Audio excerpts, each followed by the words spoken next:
You wanted Josh to hear. You wanted me to hurt him. Wait a second. Let's get something straight here. I'm not the one who spent a couple of romantic nights with one husband and then jumped on a plane to go chase another one, okay? I'm not chasing anyone. Oh, that's right. You went to San Cristobal to save me, to protect your little sister. That is exactly why I went there. Oh, from what? A fate worse than death? Marrying a handsome prince? Whew, now that's a scary thing. This isn't funny. No, it's not funny. You know why? Because the man that you claim to love more than anything in this world just turned his back on you and walked out the door. And the only thing you can think to do is to find someone to blame. I'm telling you, Reva, you better wake up. Let Richard go, because if you don't, you are gonna lose Josh forever. You're gonna lose everything.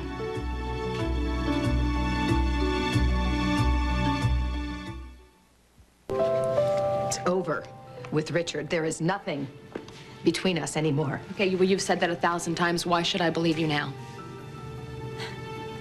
Because for the first time, Richard said the same thing. Richard said it was over? Yeah, he's finally given up, thank God. My trip down there was the final goodbye. Well, that must have been very painful for you to see him again. Yeah, it was. Reva, look at yourself. You can't make up your mind whether you're more upset because Josh walked out or because Richard walked away. That's not true. Yes, it is, Reva. I can hear the pain in your voice. You didn't want Richard to let you go. You didn't. That's why you made up an excuse to go down there. That's why you keep messing things up with Josh. The feelings that I used to have for Richard have caused me nothing but pain. What I am trying to do is rebuild my marriage.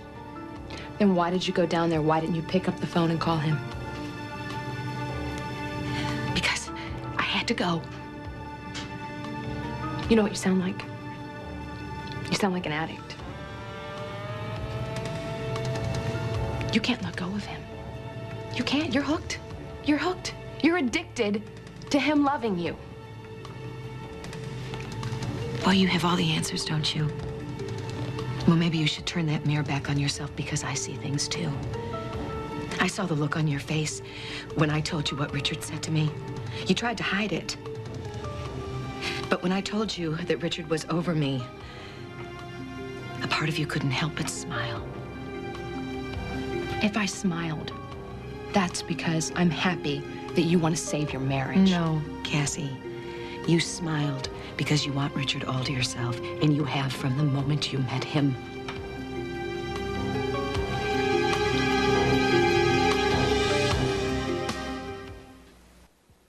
You want Richard to love you, don't you? No, I don't. Tell me you don't dream about him. Tell me you don't think about him, about the life he could give you. I haven't. Because I'm not the only one making excuses and reasons to be close to him, Cassie. You were the one that hopped on his plane. You were the one that gave him your shoulder to cry on when I left him. You couldn't wait to just slide in there right next to him when I was gone. Even when your so-called love of your life was barely cold in the ground. How dare you? Well, how dare you accuse me of throwing away my marriage and my kids? You know something? In the spirit of sisterly sharing, why don't you at least tell the truth?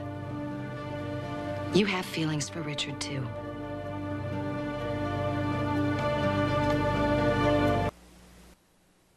You can believe what you want, Reva, but you know what?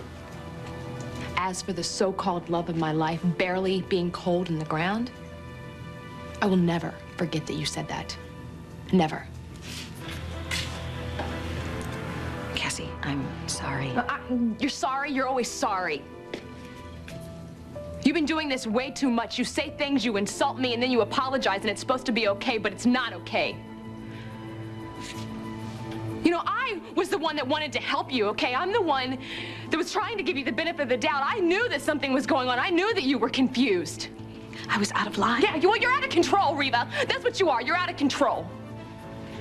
And you know what? I spent my entire life without a sister, and when I found you, man, everything changed. Everything changed. But you know what? I don't know who you are anymore, and I don't want to know who you are. So you know what? Go home. Go home. Because you are not welcome here anymore.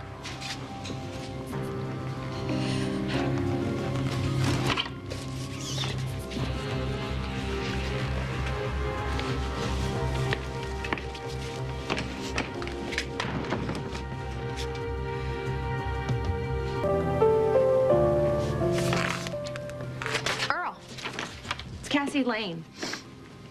Yeah, I'm feeling better. So, I think I'm gonna come in. I'm gonna dance tonight. Yeah, I know.